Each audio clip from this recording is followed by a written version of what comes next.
Hey everyone, so last class we talked about the rise of Napoleon, including some of his great military victories in addition to him taking over as emperor in the midst of this great French Revolution that is going on. But today we're going to talk about the fall of Napoleon and some of the things that sort of trigger this downfall. So during the first 10 years of the 1800s, so we're talking 215 years ago at this point, Napoleon had built France into the largest empire in Europe. By 1812, the only land in Europe that was not controlled by the French was Great Britain, Portugal, Sweden in Scandinavia, and the Ottoman Empire, which is in southeastern Europe. And so only they were free from the French. So that means everyone else was controlled in some way by Napoleon. And so they were either under the control of members of Napoleon's family. So he would often put like his brother in charge of different places, or other brothers or other family members, or they were easily manipulated by military threats. However, while this empire was huge, due to Napoleon's actions, this empire is going to topple, and topple faster than I think even he thought. So here is the map of Europe. You can see in brown the French Empire, and then in green you can see areas that were taken over by Napoleon, including areas of modern-day Spain and Germany and Poland and even a little bit of Russia, as well as Italy. And then the areas in purple were areas that aligned or allied with Napoleon, mostly to keep him from taking them over. And so Austria and Prussia, which became part of Germany later on, was a huge part of this. And we can only see a little bit of orange where these are people that have not been taken over. So in terms of these costly mistakes, as we are going to see with several other leaders, including Hitler down the line, oftentimes power is what leads these people to great heights. The love of power, the want for more power, and if they are successful in this quest to get power, sometimes they can be as powerful as anyone. However, oftentimes that love of power may mean that they take their eye off of what actually made them successful, and may lead them to making serious mistakes. And Napoleon's no different. Napoleon really wants to crush Great Britain in addition to making France the strongest empire. And he sort of goes out of his way to do this, and this leads to three very costly mistakes that I'm going to talk about here today. The first one being the continental system, the second one being the Peninsular War, and the third being the invasion of Russia. So in terms of looking at the continental system, this all starts in November of 1806. And what Napoleon intends to do is to really weaken Great Britain. And he intends to do so by setting up a blockade where you literally use your ships in order to shut ports down, so that no goods can be coming in, no goods can be coming out, especially towards certain places. However, before I go on, he did call this the continental system because he was interested, and this was intended to strengthen the nations on the continent of Europe. Great Britain is an island off of the main continent, and so this continental system was supposed to strengthen the rest of Europe. And so, unfortunately, the blockade was not tight enough. Smugglers who would illegally bring in cargo from Britain to Europe, Napoleon's own allies, including his own brother, who he had appointed as King of Holland in the Netherlands,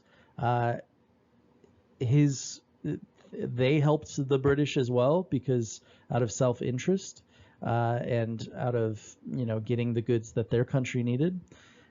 And in addition to that, Britain had the strongest navy, and so Britain responds with its own blockade, which was able to better than the French, at least, blockade goods from coming into France. And while this led to some wars for Britain because they were blocking ships that were not part of these fights, the blockade, or the continental system, ended up working against Napoleon. So the next costly mistake was the Peninsular War. So this is tied to the continental system because Portugal was one of those areas that was not taken over by Napoleon. And so in order to make Portugal follow and accept the continental system, Napoleon took the French army through Spain and was going to use military force in order to force them. Well, the Spanish ended up getting angry because in order to make everyone commit to this plan, Napoleon replaced the Spanish king and put his brother Joseph on the throne. And this really angered the Spanish because they wanted their own people on the throne. And they were also worried about Napoleon weakening the power of the Catholic Church within Spain. And so for 6 years, Spanish guerrilla fighters, and these are fighters that oftentimes sort of use tactics that make them hard to be seen by the enemy. So they may hide in bushes, or they may not fight in lines like armies often did at that time. They may dig tunnels, as you'll see in future wars. And so all of these tactics made it very hard for the French to fight them in traditional ways. And so over the course of 6 years, Napoleon ended up losing 300,000 men in what became known as the Peninsular War. And that comes from the idea that Spain and Portugal are on the Iberian Peninsula. So here we see some of the pictures of these guerrilla fighters within Spain, and you can see some of that connection to the Catholic Church with what the gentleman on the left is wearing with the cross.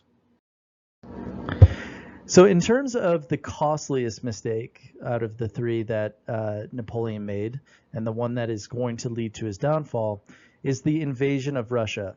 And this is also something we're going to talk about with several other rulers. The biggest mistake that a lot of people, or a lot of these leaders, made was that they attacked Russia and it would turn winter, and it's brutally cold during the winter in Russia. And so this would oftentimes lead to the downfall of people like Napoleon, and again, later on down the road, Hitler. And so with Napoleon, he decided to invade Russia really for two reasons. The first one was that the Russian king, known as the Tsar, refused to stop selling grain to Britain, which was against the continental system. And then also Russian and French leaders believed that the other one wanted to take over Poland more fully. And this was land that both of them wanted. And so for those two reasons, Napoleon decides to invade in June 1812. And so he takes 420,000 soldiers with him into Russia. Now, Tsar Alexander knows that he's at a deficit.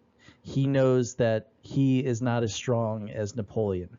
And so he refused to be defeated by Napoleon, so he led his army on a retreat.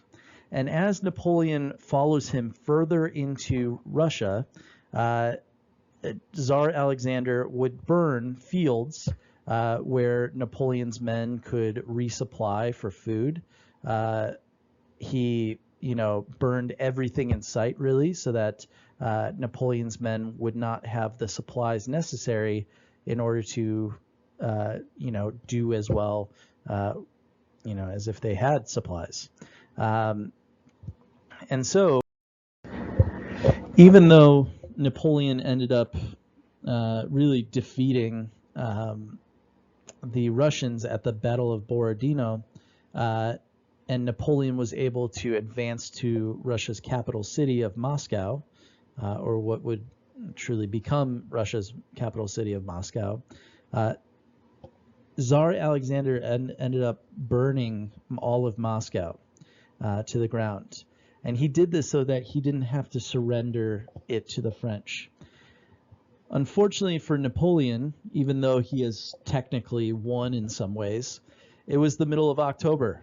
And so things start turning very cold because there are no trains. And so his men have to walk. And because Tsar Alexander also burned a lot of fields, there's no supplies as Napoleon starts to head back towards France. And so thousands of Napoleon's men die on the way back. It took a few months just to get out of Russia. And so by the end of this, only 10,000 of the 420,000 men that Napoleon took with him ended up surviving. And so this is a very costly win, quote unquote, for Napoleon that ended up leading directly to his downfall. And so we see here the burning of Moscow and Napoleon marching triumphantly into there, under the greed of power and not necessarily taking into account that his men needed to be resupplied. And so why this leads directly to his downfall is that now that he only had 10,000 of his original 420,000 men, his enemies saw that he was weak. And so Britain, Russia, Prussia, which again becomes part of Germany, Sweden, and Austria all joined forces against France. And in October of 1813, Napoleon, even though he's been able to get more men back than the 10,000 he had when he left Russia, a lot of those men are untrained and ill-prepared. They're not the men that he took with him on all those victories may have died in Russia for a lot of them. And so the army overall is not as well trained. And so at the German city of Leipzig in October of 1813, that army loses. And the race to get back to Paris, France, in order to get back to their home base, so to speak, their capital, begins. And unfortunately for Napoleon, his enemies surround the city, and they're able to force him to, leave as the emperor. And so he is no longer the emperor after this battle in a lot of ways. So in April of 1814, he was banished to this tiny island of Elba in the Atlantic.